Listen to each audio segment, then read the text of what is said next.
عرض دارم همکاران محترم. امروز به زبان روسی صحبت خواهم کرد. آناستاسیا پاک هستم، کارشناس ارشد فیزیکی و این این پریزنتیشن هم کار من تهیه کرده بود سال گذشته.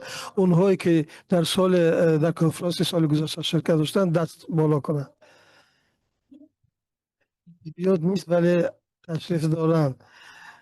اصولا برخی از اطلاعاتی که اینجا گفته می شود برای شما آشناست، برای آنها که شرکت داشتند. با این وجود من می خواهم آن را تکرار هم باشد اینجا ارائه بدم. توسعه فناوری های اینترنتی در آسیای مرکزی، منابع اینترنت در منطقه. وقتی که در رابطه با مقایسه و سطح اعمال منابع اینترنت در منطقه صحبت میکنیم، همیشه تناسب درصدی نقش مهمی دارد. اگر الان به منطقه آسیای مرکزی نگاه بکنیم، یک یک تفاوت بزرگ بین کشورها میبینیم که قزاقستان در مقام رهبری هست و میبینیم که در ازبکستان اون میبینیم که جمعیت خیلی زیاد است ولی آدرس های مورد استفاده و تعداد شرکت های استیف در واقع کمتر است. من برای اون است که وقتی که ما ارقام درصد را میگوییم شما مقایسه نکنید. ایران، برای ایران یک صفحه جداگانه اختصاص دادیم، زیرا متاسفانه تا هنوز ما هیچ اطلاعی نداریم. در آدرس های زیادی داریم، شرکت های صفحات خیلی زیادن. همچه چیزی ما در مشابه این را در آسیای مرکزی نداریم. همچنین در رابطه با امنیت اینترنت در آسیای مرکزی، به ویژه در امنیت مسیریابی، شما می‌بینید که بیت این پروتکل اصلی هست در اینترنت. متاسفانه یا خوشبختانه این بر اساس اعتماد بنیاد شده است و امنیت در واقع مورد توجه خاصی قرار نگرفته بوده است. ولی در دنیای ما که همه به هم مرتبطن، امنیت اهمیت خاصی کسب میکند و متاسفانه موارد و حوادثی هست در جی پی که ریسک اینترنت خطرات امنیتی وجود دارد. مثلا یک اپراتور میتواند اشتباه کند و اطلاعات را اشتباهی به جای دیگه بفرستد. یکی از نمونه ها همین که سال 2008 رخ داد، وقتی که خط تلکام یک آدرس های یوتیوب را غصب کردن، پلتفرم را و یک رسوایی بزرگ رخ داد و این حادثه نشان داد که یک قضیه کوچکی میتواند موجب یک حادثه بزرگ بشود. در همین وقت است که تکنولوژی RPKI به میدان می آید. البته همه با اون آشنا شدن، اعلام استفاده می کنند و برای مینیموم رساندن سطح اون حوادثی که گفتم این کمک می کند. ماهیتا RPKI کمک می کند که کنترل بکنیم که آیا آدرس اصلی اتوماتیزه شده است یا غیر. یعنی RPKA یک قدم به اون اتوماتیزه مسیریابی هست. شاید من یک کمی اشتباه میگم، یعنی اصطلاحاتی داریم که از انگلیسی به روسی شاید نادرست اشتباه بشه، شما اصلاح بفرمایید. برای حفظ سیستم خود کدوم از آنها؟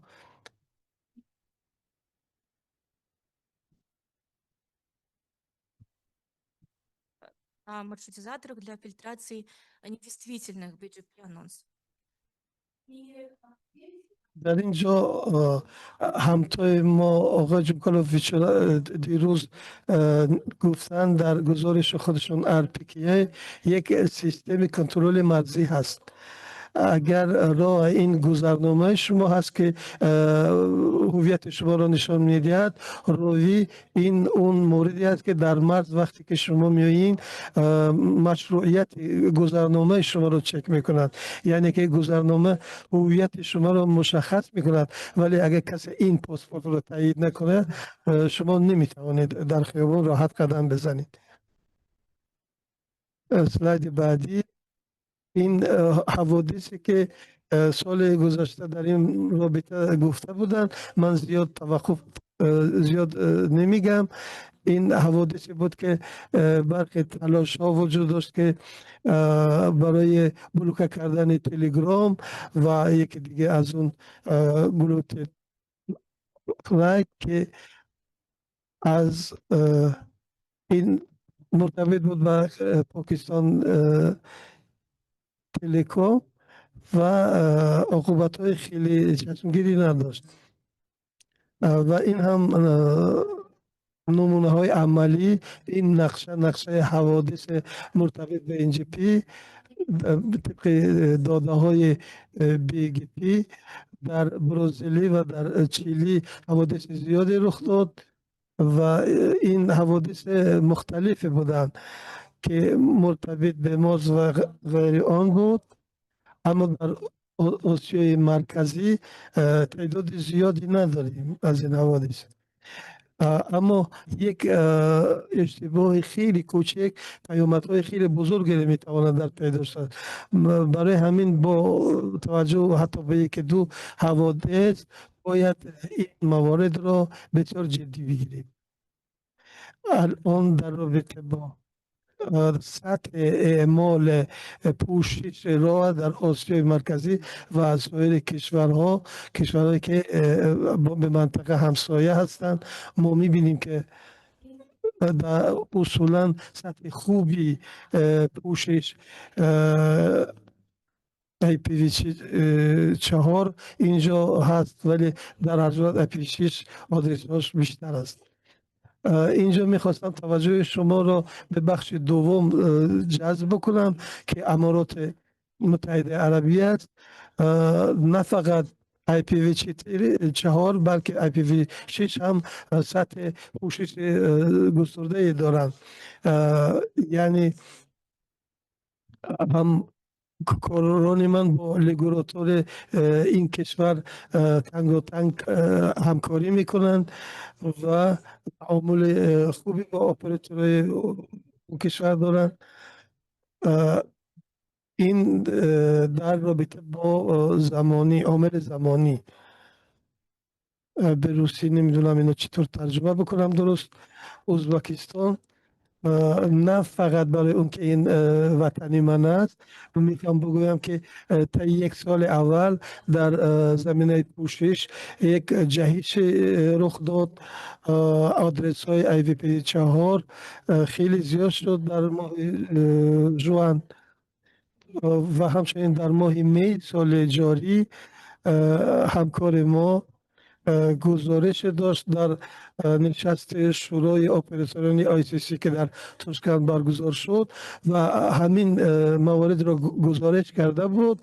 همین پرزنتیشن را ما اینجا شاهد یک جهش بزرگ ازبکستان در این حوزه هستیم. پوشش راه در سایر کشورهای آسیای مرکزی همون که سال گذشته بود بدون تغییر است. ما در قزاقستان و قرقیزستان شاهد شاخص‌های خوبی هستیم. قزاقستان متاسفانه RPKA تا اونجا که فهمیدم اعمال نمی شود و خیلی میخوام بدونم که دلیل این چیست. اگر اپراتوری قزاقستان اینجا حضور دارد، اگه بیاد و برای ما توضیح بدهد، برای ما، برای همتایان ما، این خیلی برای ما مورد علاقه هست، میخوایم اطلاع بیشتر بگیریم. بعدا پوشش راه دومن های دولتی در آسیای مرکزی در این زمینه، یعنی مشارکت دولت در توسعه دیجیتالی، در جامعه دیجیتالی مشارکت میکند. ما خیلی زیاد شده است. ما میخوام بدونیم که دامن های دولتی با استفاده از این سرتیفیکت خدمات دولتی، با استفاده از این لاگ ها ما تلاش کردیم که این دامین ها رو پیدا بکنیم. باید بگیم که این فهرست کامل نیست، خیلی سخت است فهرست دامین های دولتی را دریافت کردن، ولی اصولا ما یعنی فهمیدیم که در کشور همه این چیز مورد محافظه است و اطلاع بیشتر که دریافت کردیم مربوط به قزاقستان بوده. بعداً اقدام بعدی OIROV already این جدول ما ماه سپتامبر تجدید کردیم با اطلاع از متدولوژی یا شیوه های تعیین اعمال آرادی، و برای که اون را قابل دید بکنیم باید ببینیم که همتایان ما از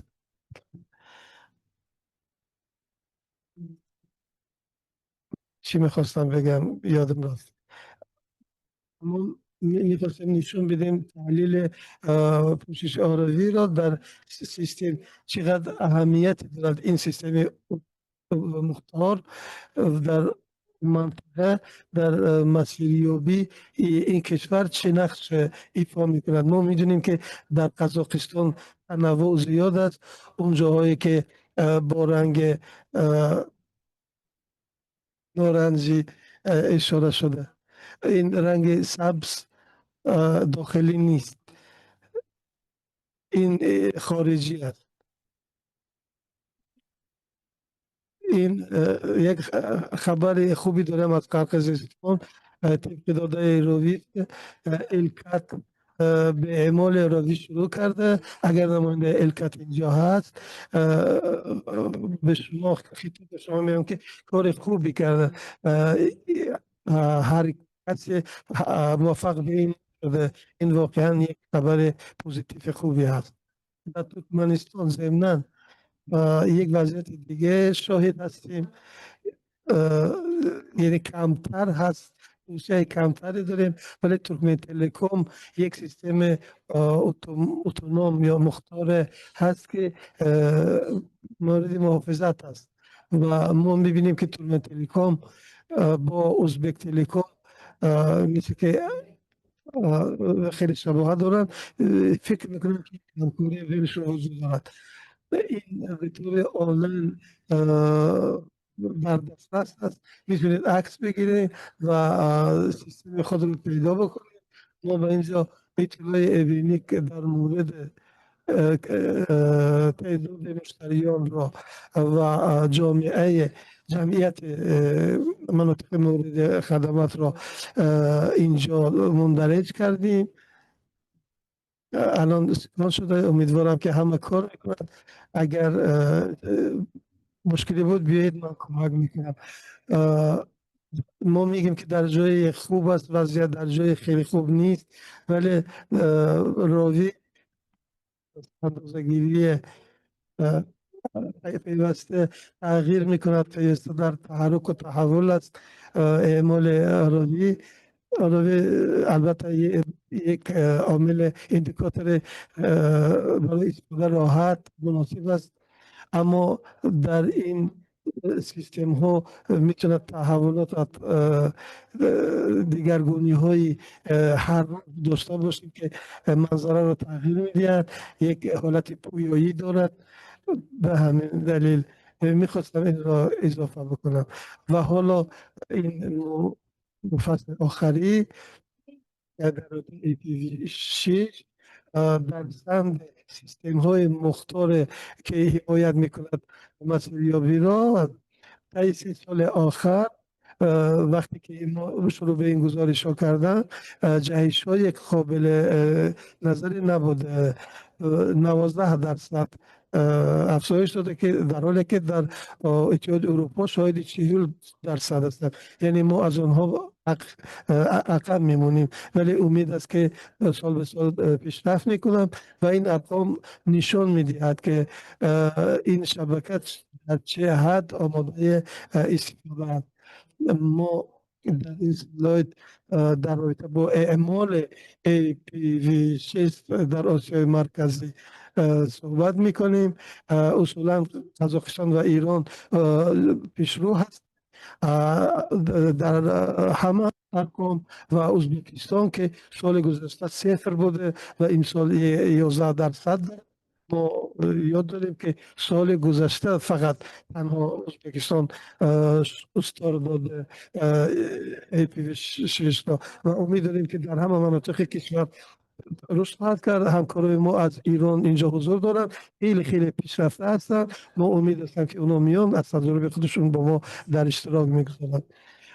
در رابطه با ارپیکی خلاصه هایی که دارم، خلاصه اول